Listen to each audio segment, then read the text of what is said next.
Corona मुद्दे पर BJP की सभी जिलों में प्रेस कॉन्फ्रेंस जारी है। सरकार आरोप प्रत्यारोप लगा रही है।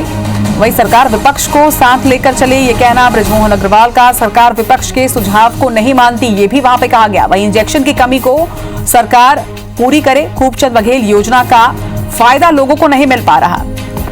तो बड़ी खबर इस वक्त आपको बता रहे हैं, बीजेपी ने सरकार पर निशाना साधा है। कोरोना के मुद्दे को लेकर बीजेपी ने सभी जिलों में प्रेस कॉन्फ्रेंस किया है और इस प्रेस कॉन्फ्रेंस के बाद एक बड़ा निशाना भी साधा है।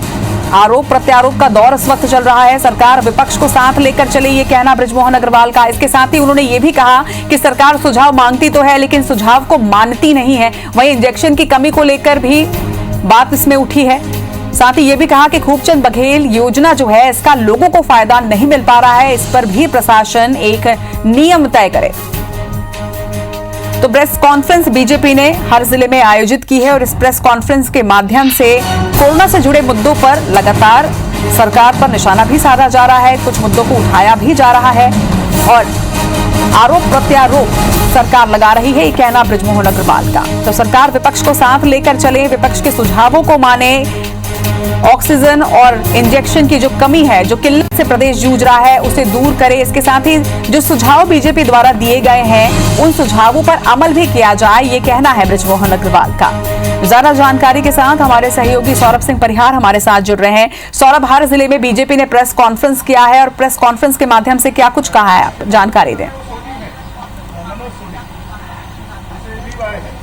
बिल्कुल, देखिए आज भाजपा के सभी जिला में जो है जिला अध्यक्ष और जो वहां के बड़े नेता हैं उन्होंने प्रेस कॉन्फ्रेंस की है और कोरोना के मुद्दे को लेकर बताया है किस तरीके से बीजेपी काम कर रही है। तो वहीं राज्य सरकार की क्या व्यवस्थाएं हैं जो पूरी तरीके से चौपट हो चुकी हैं। और साफ तौर पर जो है हमने देखा कि रायपुर में जो है पूर्व मंत्री बृजमोहन अग्रवाल ने पत्रकार वार्ता आयोजित की, वर्चुअल कॉन्फ्रेंस था और इस पत्रकार वार्ता के माध्यम से उन्होंने बताया कि राज्य सरकार केवल आरोप प्रत्यारोप लगा रही है, ग्राउंड लेवल पर उसको जो काम किया जाना चाहिए वो काम नहीं किए हैं। विपक्ष को साथ लेकर चलना चाहिए, वो काम ये सरकार नहीं कर रही है।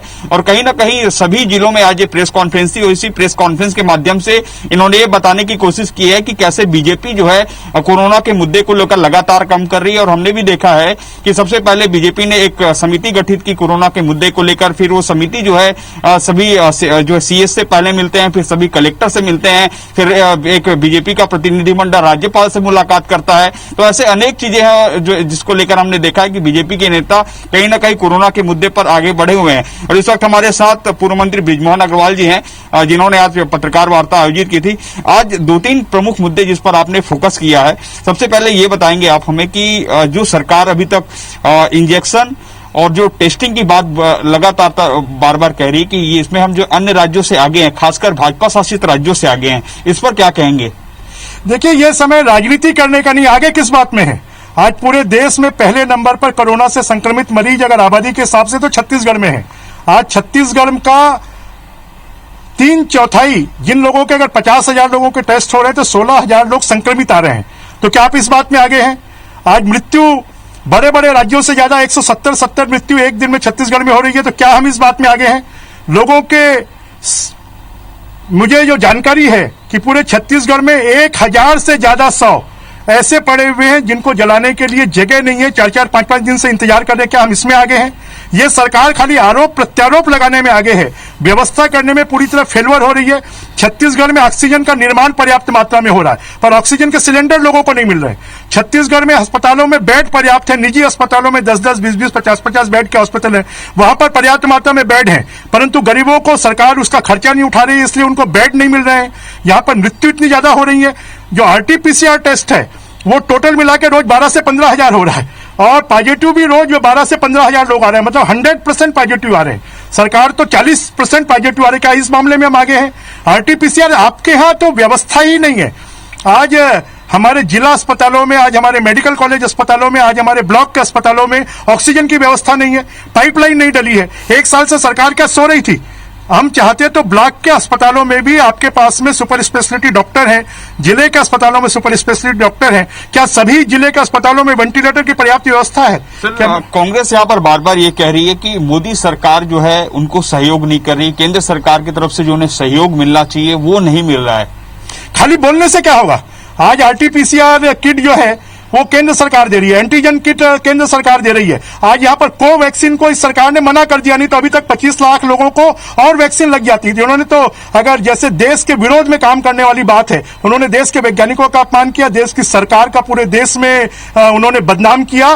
25 लाख यहाँ पर कोवैक्सीन के डोज और मिल सकते थे, उन्होंने कह दिया हमको कोवैक्सीन के डोज नहीं भेजा जाए। तो ये आरोप लगाने का समय नहीं है। छत्तीसगढ़ की सरकार ने आपको चुना है, आपके पास में पर्याप्त पैसे हैं, आपके पास में डीआरएफ फंड के जो है वो 800 करोड़ से ज्यादा है, आपके पास में 600 करोड़ रुपए जो है ये हमारे कोरोना सेस के पैसे, शराब के सेस से लिए हुए पैसे हैं, आपके पास में 1000 करोड़ रुपए से ज्यादा आपदा प्रबंधन के पैसे हैं। बार बार आप लोग कहते हैं कि विपक्ष की बात को सरकार स्वीकार नहीं करती, लेकिन मैं आपसे कहना चाहूंगा फाइनल सॉल्यूशन क्या हो सकता है कोरोना से निपटने के लिए, आपका व्यक्तिगत अगर मैं राय जानना चाहूंगा। फाइनल सॉल्यूशन है कि सभी जो ऑल इंडिया सर्विस के अधिकारी हैं, फर्स्ट क्लास अधिकारी हैं, उनको कोरोना संक्रमण से निपटने के लिए हमको मैदान में उतारना चाहिए।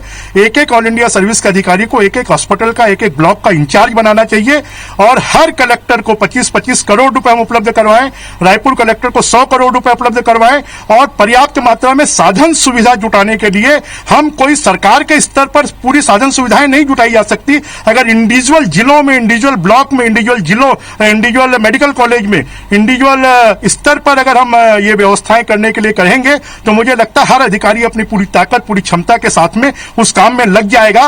और 10,000 ऑक्सीजन सिलेंडर हमको तुरंत बुलवाने चाहिए नए, साथ में हमको वेंटिलेटर 1000 का ऑर्डर देना चाहिए, सेमी वेंटिलेटर का 1000 का ऑर्डर देना चाहिए। और जितने भी बेड पूरे छत्तीसगढ़ में हैं, जितने हॉस्टल्स हैं, जो 5 स्टार हॉस्टल्स हैं, चाहे आईआईएम का हॉस्टल हो, चाहे आईआईटी का हॉस्टल हो, चाहे एनआईटी का हॉस्टल हो, प्राइवेट मेडिकल कॉलेज के हॉस्टल है, प्राइवेट कॉलेजेस के हॉस्टल है, प्राइवेट स्कूल के हॉस्टल है, जहां पर लेट्रिन अटैच बाथरूम है, उनको सबको एक्वायर कर लोगों को क्वारंटाइन की सुविधा उसमें देना हमको प्रारंभ करना चाहिए। तो लोगों का भय कम होगा और जो गरीब लोग हैं, जिनके घर में एक एक कमरे में 5-5, 10-10 लोग होते हैं, अगर उनको हम अलग अलग करेंगे तो इसका जो संक्रमण है वो कम होगा। तो ये सुना आपने रचना की किस तरीके से पूर्व मंत्री बृजमोहन अग्रवाल का कहना है कि सरकार को ये तमाम व्यवस्थाएं करनी चाहिए। और हमने भी व्यवस्था में देखा है कि पिछले 1 साल से कोरोना का संक्रमण जो है पूरा दुनिया झेल रहा है, लेकिन जो व्यवस्थाएं सरकारों को, चाहे केंद्र सरकार को, चाहे राज्य सरकार को करनी चाहिए, वो कहीं ना कहीं व्यवस्था नजर नहीं आती। तो अब ऐसे में देखना होगा कि आने वाले समय पर राज्य सरकार जो है और कौन से सुझाव जो विपक्ष के द्वारा पिछले दिनों सर्वदलीय बैठक में दिए गए थे उन सुझावों को मान लिए, या सरकार जो है खुद से एक कदम आगे बढ़कर ये सारी व्यवस्थाएं कर रही है। निश्चित तौर पर अगर सरकार विपक्ष के इन सुझावों को माने तो निश्चित तौर पर साथ मिलकर काम करें तो इस संकट की घड़ी में निश्चित तौर पर हम एक कदम आगे बढ़ सकते हैं और विजय प्राप्त कर सकते हैं। तमाम बातचीत के लिए आपका बहुत बहुत शुक्रिया सौरभ।